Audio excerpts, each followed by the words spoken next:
2, 1, and we're live. And welcome to the live stream show once again here on Thursday. And today I've got a really interesting topic and a really fascinating guest. Today we're talking about this one thing that everyone on the planet has been trying to avoid. And that one thing is stress.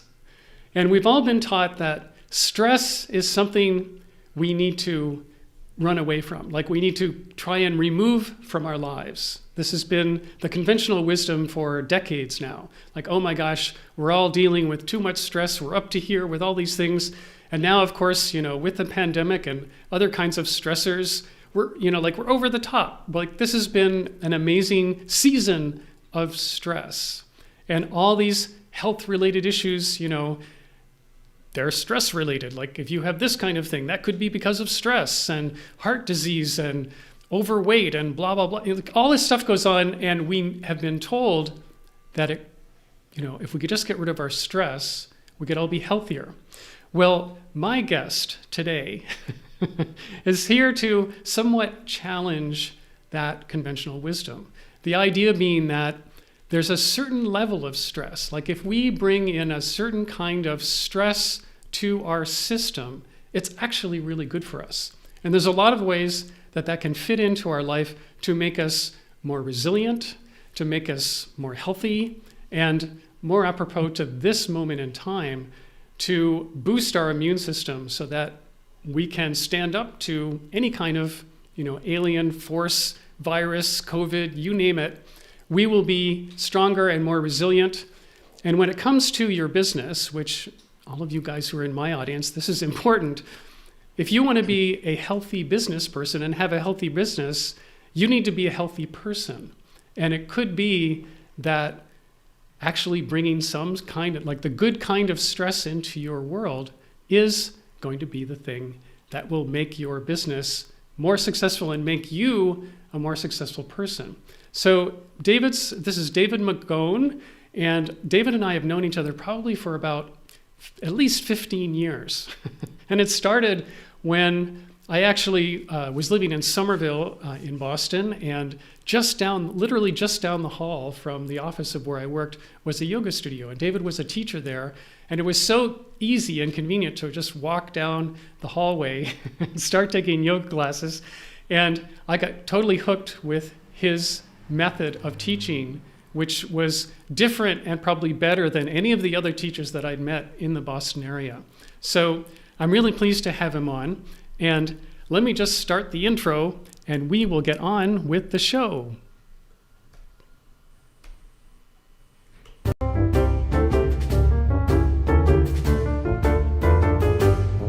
Recorded live in Boston, Massachusetts, this is the Livestream Show.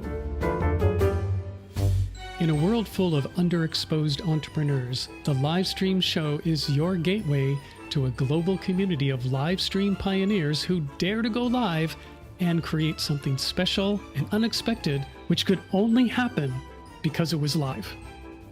I'm your host, Brad Powell. Let's get on with the show.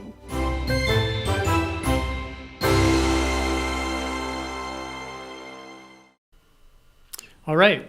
Welcome to the show, David. Thanks for having me, Brad. It's good to see you again, man. Yes, likewise, totally. So I want to go back a little bit into the start of, first of how we knew each other way back when. And your, earlier work was really as a yoga and meditation instructor. And you were not the normal yoga teacher, as far as I can tell. In fact, you had developed your own method and your own way of looking at and teaching yoga. And can you talk a little bit about that work and how it developed, like how you developed it and just sort of your whole philosophy? Yeah, so I'm deeply respectful of traditional yoga practices. They've been around for thousands of years at this point, and they're very effective. One thing that I noted as a modern teacher of yoga, though, is that there are a lot of just sort of indiscrepancies between systems, and specifically when it came to how to organize practices and when it came to things regarding how to align your body while in different yoga poses. everybody's ideas were all over the spectrum. And in particular, when I started to train teachers, that was problematic because, students would get one set of instructions in one place and a completely different set of instructions in another place. So in that gap, I saw the opportunity to help optimize yoga to make it a little bit more modern. So what I did is I applied structural engineering principles to human body position to find some of the most effective ways to develop flexibility rapidly. I also applied a technique used by Olympic athletes called periodization to weekly and monthly practice programming. And that was very effective because it helped students avoid overuse injuries that come about when you're not practicing effectively. So really, I did my best to modernize the practices with those particular modern applications to traditional techniques, while at the same time, really deeply respecting the modern or the ancient sort of meditative aspects of the tradition with more traditional meditation teachings. Yeah, awesome. Well, okay, and that has led to this much more recent sort of evolution of the kind of work you're doing. And, we started working together about a year and some ago, roughly, and it was right around the time of the start of the pandemic. So a couple of things were happening. One was that the ability to teach yoga or any other kind of thing in person all of a sudden was no longer possible. No one was able to meet in any kind of gathering in person. And so there was this need to, on the one hand, figure out, okay, so if I'm going to be an instructor and do anything like this, I need to take my practice into the virtual space. And you've done a lot of movement in that direction. And at the same time, you also could see okay, but there's this thing of optimization, it was true before, but more than ever, all of a sudden, humans were being challenged worldwide in a way that we haven't been for at least a couple of generations. And so this was a big thing. And you've had this really amazing response to it by starting to experiment with what you're now calling good stress. And I'm wondering, actually, I have this, you made this, just sort of to wrap this up, in part of your movement into the virtual world, you and a really talented videographer got together and made this great short documentary clip, which actually talks about your work. And let me just cue that up and play it for us right here.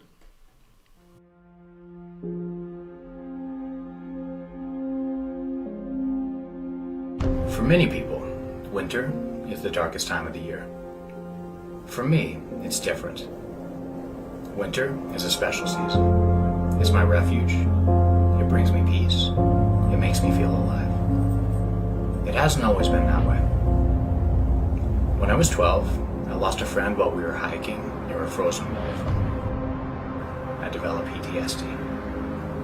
It took years to learn to cope, but as I grew older, I started learning new skills to help me heal. These included yoga and Tibetan meditation. Many of these practices required that I meditate in the cold. At first I was afraid. I thought I would be triggered. But then I took a leap of faith and decided to confront my fear. To my surprise, rather than breaking me, the cold made me stronger. With time, my practices transformed me. I learned to once again find beauty in the darkest time of the year. I discovered how to use the elements to fight my trauma, to tame my demons, and to calm my soul. Sometimes, when people see me in the snow, they think I'm crazy. But the truth is, that's how I found my sanity. People always tell me that they could never do the things that I do. I'm here to say otherwise. You can do all of this and more. These abilities are the birthright of every human being. And you are capable of so much more than you think you are. If you allow yourself to truly make contact with the earth can heal and transform you as well. I'm David Magone, and I'm here to help you change your body and free your mind. Oh my gosh. Can we just look at that again? And that wasn't that long ago. I mean, that was made just, a couple months ago or even less? It's hard to believe. It's so nice now, but yeah, that was a very snowy day a few months back. Right. Right. So when I look at this, I have so many things to wonder about. You know, I mean, the obvious one is, wow, like you're out there walking. Like I am a person who actually likes to jump in cold water. This is something I do and have done for years and years. And walking barefoot in the snow with a smile on your face. I mean, can you just describe a little bit about what you do to allow yourself to do that with a certain amount of comfort? Yeah, so there are, it's basically broken down into two categories. Part of it is purely mental. For that, the meditations that I do are very helpful. So I have apprenticed with a Tibetan monk for about 13 years now, and they teach specific techniques that can help you stay warm in cold environments. They're primarily oriented around breath control techniques. Now, when you meditate over and over again, you get used to concentrating on one single thing for long periods of time. And for me, that's really helpful when I'm in a cold environment because you can mentally push the cold out. But if you let your concentration soften at any given point or you check out, the cold starts to creep in. So the mental training aspect of it is really helpful for pushing away the cold. Now, the second part of it is purely physical, Brad. Our human bodies have an enormous capacity to deal with cold in particular. But we've kind of forgotten about that because we're always in temperature controlled rooms. You know, if your room is always 65, 75 degrees, the underlying mechanisms that allow you to deal with the cold are never triggered. And as a consequence of that, you only wind up comfortable when you're in a pretty warm room. So what I do to get ready for the cold is I start cold acclimating in the fall. And it's very simple. I just let myself get cold. So I don't put on a coat. When I'm driving down the road, when it starts to get chilly, I roll down the windows to get wind blowing across my body. I retrain the capillaries of my hands and feet by soaking my hands and feet in ice water every day. And after about 4 weeks, what happens is because I haven't allowed myself to shiver in any of those particular circumstances, my body has to come up with a different way to stay warm. And it does that by converting some of the white fat into my body into a substance called brown fat. The brown fat has more mitochondria, and the mitochondria gobble up energy. That energy produces heat. So when I'm walking around outside, because I've cold acclimated, I quite literally have a little heater system inside of myself that makes it easier to stay warm. And at the same time, the breathing techniques that I use with the Tibetan meditation are enough to give me an additional buffer. So it was quite effective. My record at this point, Brad, is I was out for 3 hours on a day where there were 25-mile-an-hour winds, and the real field temperature was negative 10 degrees below zero. I was out for 3 hours at those temperatures, nothing but a pair of ski boots and swimming trunks and a hat, and that was it. I didn't shiver once, and I felt completely warm the entire time. Wow. It's mind-blowing. That's so amazing. Crazy. That's amazing. So talk a little bit about the benefits of all of that. You know, so what is that, you know, for us mere mortals who shiver at the thought of even stepping outside on a blustery day, what can we be doing? Like, you know, a really common thing that a lot of people have heard about is, well, why not take a cold shower every morning? You know, that could be a relatively simple step in that direction. And so if I'm doing that kind of thing, what am I really doing for myself? So when you're doing a cold shower or exposing yourself to cold, you're doing a number of different things. But one thing in particular is you're triggering a norepinephrine hit.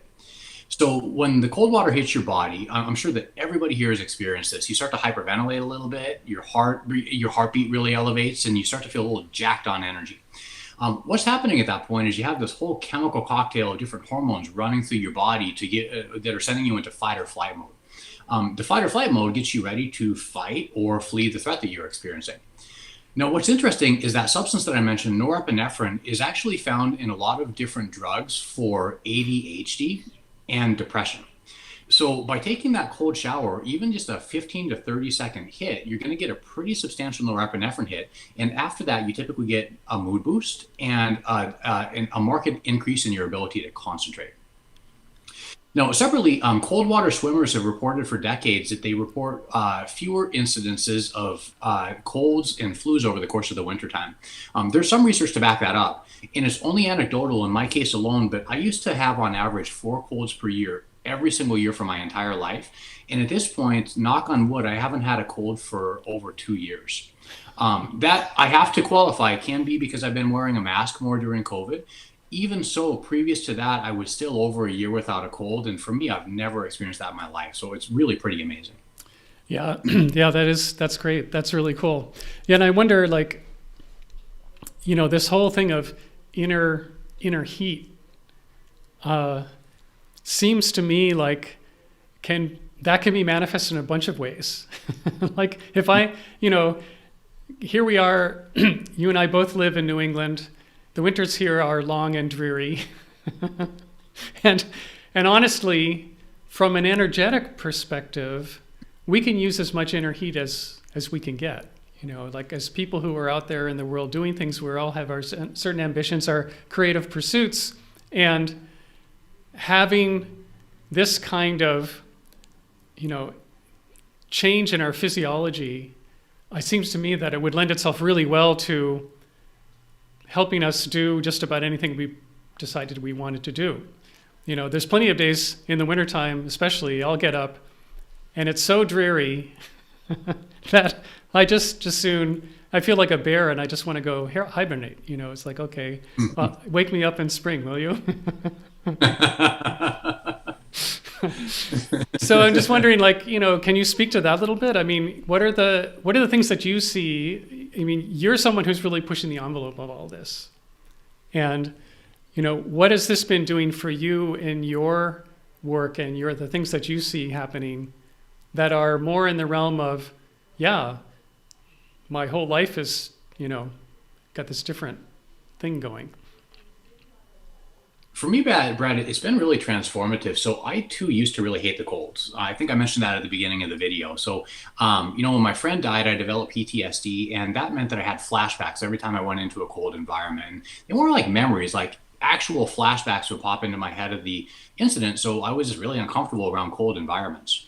Now, I was really surprised, but as part of my Tibetan meditations, I was practicing Tumo or Chandali, the inner fire meditation outside. And part of that just required that I cold acclimate, which is why I was jumping in ponds and walking around without my shoes on and things like that.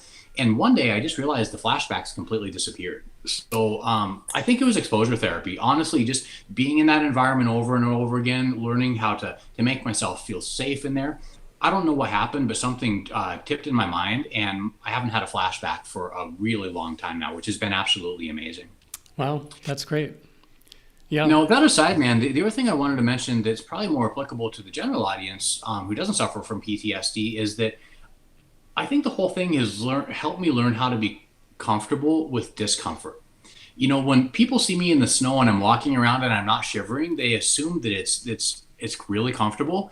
But the truth of it is, it's not always. Like sometimes if I'm in an icy lake, I feel like there are pins and needles firing into my skin. Like when I walk up a mountainside without a jacket on in the winter, it feels like I'm being whipped on my back with the wind. But I know that I'm okay, and I know that I'm strong enough in the inside. So what I've learned how to do, and what the cold has forced me to learn how to do, is to just let that be an uncomfortable sensation. I understand the science behind it. I know what my threshold is. And as long as I'm able to keep an eye on my body to make sure I'm safe, I can let that discomfort be there while still proceeding anyway. And better yet, I can actually turn that discomfort into a source of power and energy that helps me do remarkable things. Now, for me at least, I think that applies to every single thing you can do in life. So it's been really transformative in that respect. Yeah. Yeah. And let's talk a little bit about this past year. Like, I know, and part of this is in the work that we did together, but even since then, you've really done a lot in terms of moving the work that you do and being able to work with people online.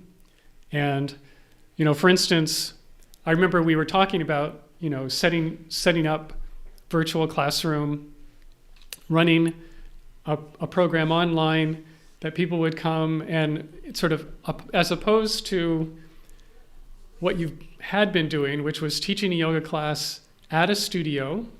And this is nothing against the studios, but when I know all the yoga teachers, when they're working with a studio, they have an arrangement where the studio is going to bring the students and they charge the students, and the yoga teacher gets a portion of what the students are paying, and which puts a ceiling on what any yoga teacher can earn, no matter how good you are. You're working in a space where the room is only so big, and the cost of the class is only so much. And so, no matter how many classes you're teaching during the week, you have the ceiling of what's possible. And in the virtual space, that ceiling is, theoretically removed. Number one, it's you, like you're the one who's in control, so you can charge the fee that you charge for your classes, and you don't necessarily have to split it with the owner of a studio. So I think I recalled some fairly early successes when you were first starting to offer classes online. So just sort of like tell me sort of what was your experience in getting started, and then fill in sort of some of the gaps around. Like I know now that you've got a brand new website, you've got a membership thing going there. Like it looks really great. Thank you.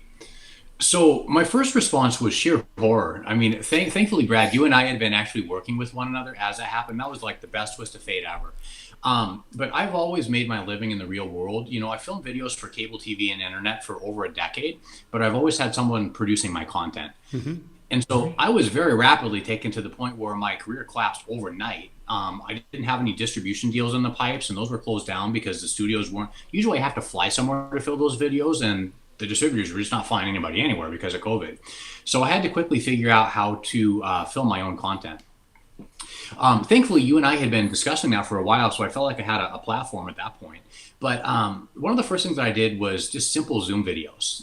I had to get things up to speed really quick. Yep. And they were great. Like, honestly, I had 70 or 80 people taking those classes and paying for the classes. And that was such a huge relief to know that my entire career hadn't collapsed overnight and that there were still people who were interested in doing what I was doing.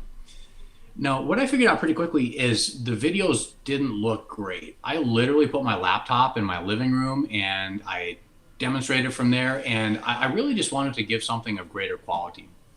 So eventually, I ran across my business partner, Stephen Labuda, and he's a great sales and marketing guy, and he's also got some skill with film. So he and I, we sort of integrated tips that you gave us regarding lighting and other such things into what we did. We set up a really nice film space, and then we started to crank out higher level quality. Rather than just having one laptop, we have a couple of phones that we film from. That allows us to have multiple camera angles and sort of a more sophisticated look for the videos.